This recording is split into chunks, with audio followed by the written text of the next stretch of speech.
크리스마스 생각하면 어떤 기억이 가장 먼저 떠오르십니까? 아마 모태신앙이거나 또는 어릴 때부터 신앙생활을 했던 사람들은 크리스마스 그러면 당연히 교회와 연관된 여러 가지 추억, 또 아름다운 신앙의 유산들이 마음과 영혼에 가득할 것입니다. 저는 개인적으로 고등학교 1학년 때부터 교회를 다니고 또 예수님을 믿었습니다.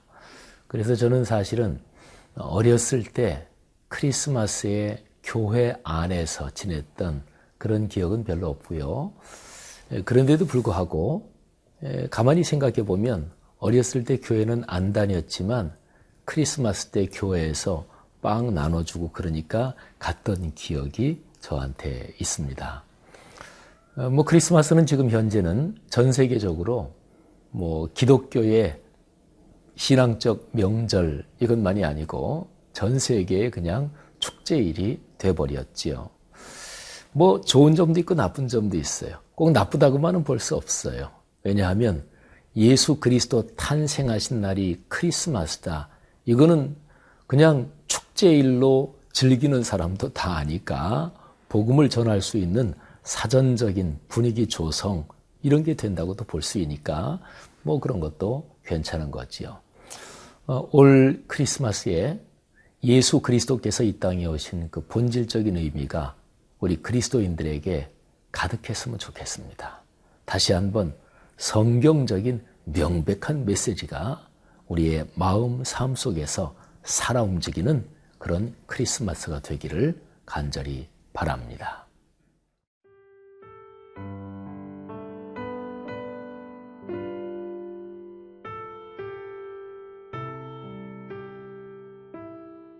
이사야 11장 1절에서 9절 말씀입니다.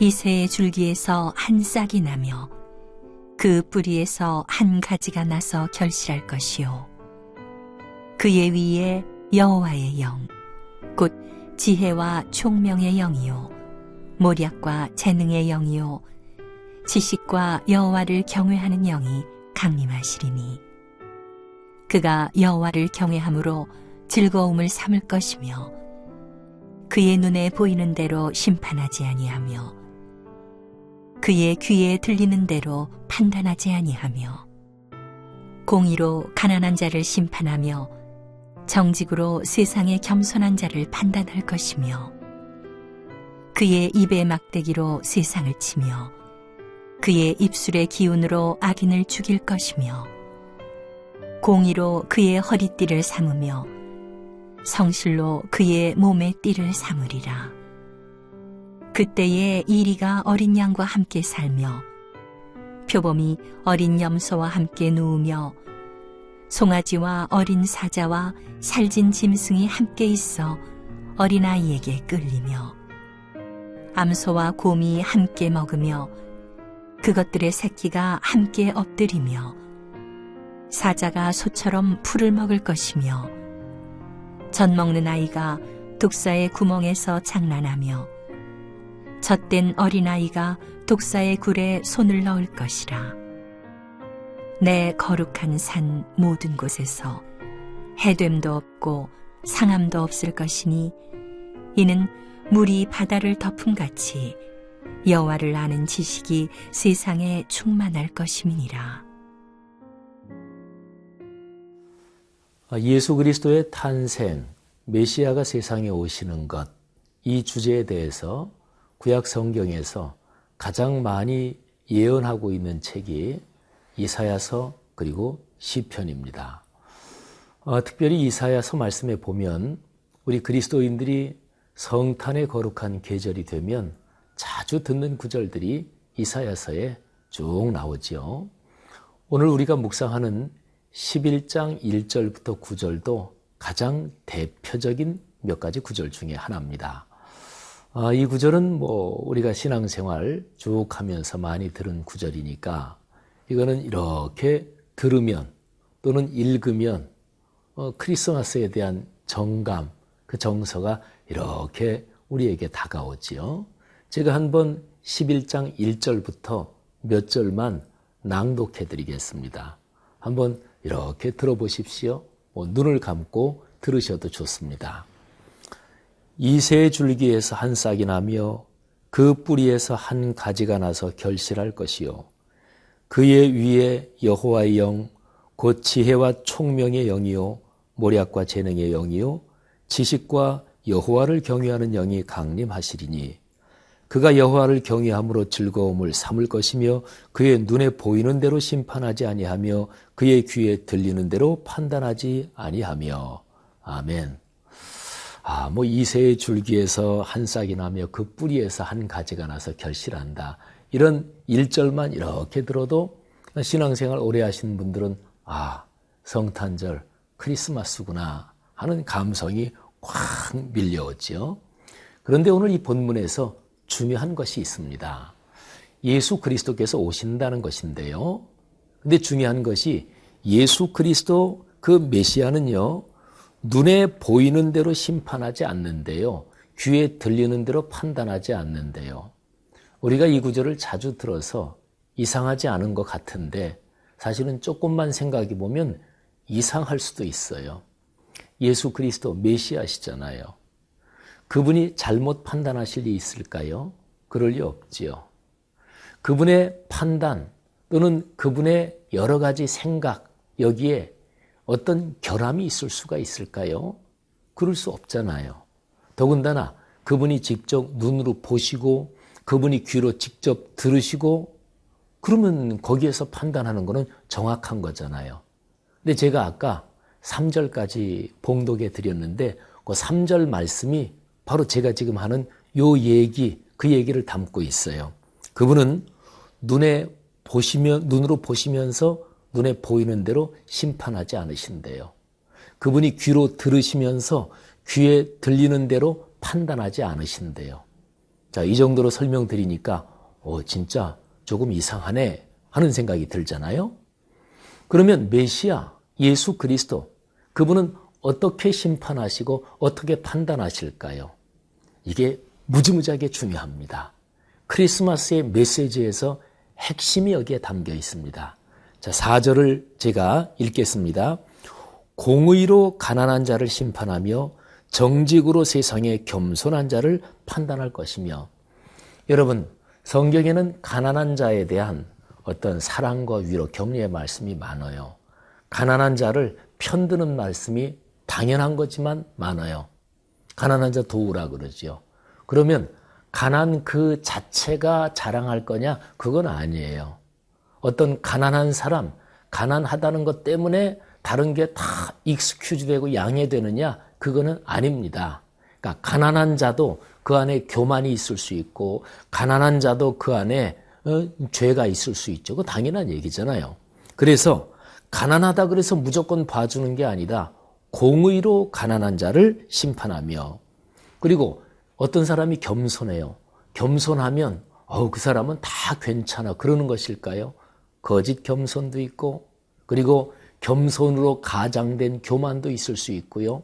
그래서 여기 4절에서 정직으로 세상에 겸손한 자를 판단할 것이며, 여러분, 메시아가 이 땅에 오셔서 사람들을 보시고 판단하시고 하는 것은 이 세상에 가장 고상한 잣대 그거하고도 다릅니다. 메시아는 심지어 그 온전한 하나님이시잖아요. 그런데 그분이 오셔서 자기의 눈으로 자기의 귀로 이렇게 보이고 들리는 그걸로 판단하지도 않으신대요. 공의와 그리고 정직으로 판단하신대요. 그리고 조금 더 내려가 보면 5절 말씀에 보면 그분은 공의로 허리띠를 삼고 성실로 그의 몸에 띠를 삼는데요. 여기 중요한 단어들이 나오는 거죠. 공의, 정직, 성실. 이 성실이란 말은 진리, 진실 이렇게도 번역할 수 있어요. 여러분, 이 단어들이 뜻하는 바가 하나님의 거룩한 말씀을 얘기합니다. 예수 그리스도 그분은 성자 하나님이셨지만 그분은 세상에 육신을 입고 계실 때는 그 육신을 입고 계시는 동안에는 당신도 거룩한 성부 하나님의 말씀에 순종하셨어요. 여러분, 무지무지하게 중요한 거 아닙니까? 기독교의 중심은 말씀입니다. 성자 하나님이 말씀으로 세상에 오셨습니다. 이 말씀이 기준인 거지요.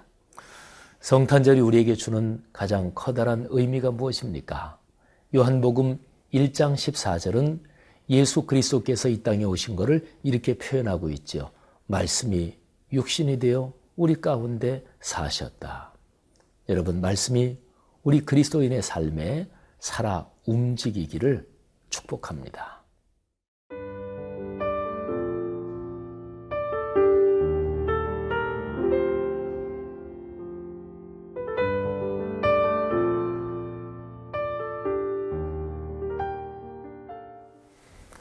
크리스마스, 이제 말씀으로 이 세상에 오신 하나님, 그분을 맞이하는 계절이에요. 그분을 맞이하는 절기입니다. 하나님을 어떻게 알 수 있을까요? 하나님을 아는 지식, 그 메인 채널, 그 통로는 말씀이죠. 오늘날 우리가 신앙생활하는 우리에게 본다면 66권 성경, 바로 이 말씀이에요. 근데 하나님의 거룩한 말씀이 우리에게 다가올 때, 그래서 여호와를 아는 지식, 하나님을 아는 지식이 점점 풍요로워지고 점점 넘치게 되고, 그러면 우리의 삶은 어떻게 변하는 것일까요? 오늘 우리가 묵상하는 구절, 이사야서 11장 1절부터 9절을 보면 제일 마지막에 9절에 이렇게 기록이 되어 있습니다. 여호와를 아는 지식이 세상에 충만할 것임이니라. 충만, 아주 많아서 차서 그래서 막 넘친다. 이런 거를 상상하게 만들잖아요. 하나님을 아는 지식이 점점 많아질 때 도대체 어떤 현상이 나타나는 것일까요? 우리 그리스도인에게 66권 성경 말씀, 이 지식이 점점 많아질 때 그때 우리 그리스도인은 삶의 모습이 어떻게 변화되는 것일까요? 여러분, 그게 오늘 여기 본문 말씀에 우리에게 아주 익숙한 그림으로 표현이 되어 있습니다. 6절, 7절, 8절인데요. 그때에 이리가 어린 양과 함께 살며 표범이 어린 염소와 함께 누우며 송아지와 어린 사자와 살찐 짐승이 함께 있어 어린아이에게 끌리며 암소와 곰이 함께 먹으며 그것들의 새끼가 함께 엎드리며 사자가 소처럼 풀을 먹을 것이며 그리고 젖 먹는 아이가 독사의 구멍에서 장난하며 젖된 어린아이가 독사의 굴에 손을 넣을 것이다. 아주 극단적인 대조 아니겠어요? 우리 인간 세상에서 상식적인 보통의 상황으로 하면 끔찍한 그림입니다. 젖된 어린아이가 독사의 굴에 손을 넣으면 그 다음에 어떻게 될까요? 너무 끔찍해서 그거는 표현하는 게 아니에요. 표현할 수가 없어요. 그런데 사람의 삶에서 상상할 수 있는, 가정할 수 있는 가장 끔찍하고 가장 무서운, 생각할 수도 없는 그 장면을 여기에서 표현하고 있는데, 그럼에도 불구하고 우리가 말로는 표현하지 않은 그 끔찍한 결과가 전혀 일어나지 않는다. 오히려 완전히 반대다. 여러분, 이 장면, 이 그림이 표현하는 것을 한마디로 얘기하면 평화입니다. 평안, 평강, 샬롬이죠. 여러분, 여호와를 아는 지식이 점점 많아지면 어떤 일이 일어나나요? 하나님을 위해서 거룩한 열심을 가지고 하나님을 대적하는 자들은 전부 다 처단해야 된다. 그래서 거룩한 전쟁 이런 게 일어날까요?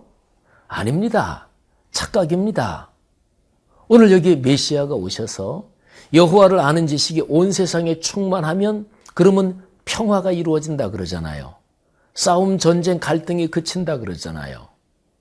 우리 기독교 2000년 역사에서 또는 현상적으로 교회가 시작된 그 2000년만이 아니라 구약시대에 하나님을 믿는 그 성서적 신앙, 그 전체 역사의 흐름에서요. 하나님의 이름으로 사람을 죽이고 다른 민족을 억압하고 하는 것은 모두가 다 신앙의 왜곡입니다. 성경의 근본적인 메시지는 사랑 그리고 평화입니다. 그리스도인들이요, 오늘날 교회가 이 점을 정확하게 기억하고 오늘날 그리스도인들이 이 점을 깊이 마음에 묵상하지 않으면 그러면 교회는 세상의 희망일 수 없습니다. 교회가 뭐가 세상의 희망이에요? 예수 믿는 그리스도인들이 무슨 세상의 소망이에요? 이 중심적인 메시지를 이해하지 못하고 이거를 왜곡하고 타종교인들, 예수 안 믿는 사람에 대해서 공격적이고 난폭하고 적대적이면 그게 무슨 세상의 희망이에요? 성경의 원래의 메시아 예언으로 돌아가야 합니다. 예수 그리스도께서 세상에 오시는 근본적인 메시지는 평화, 샬롬, 그 완성입니다. 우리 그리스도인과 교회의 삶의 모습에서 이 위대한 메시지가 삶으로 이어지고 실현되기를 주님의 이름으로 간절히 축원해 드립니다. 기도하겠습니다. 오 주님, 다시 한번 예수 그리스도께서 성자 하나님께서 이 땅에 오신 근원적인 메시지에 귀를 기울입니다. 평화를 만드는 피스메이커들이 되도록 그리스도인과 교회를 축복해 주옵소서. 예수님 이름으로 기도합니다. 아멘.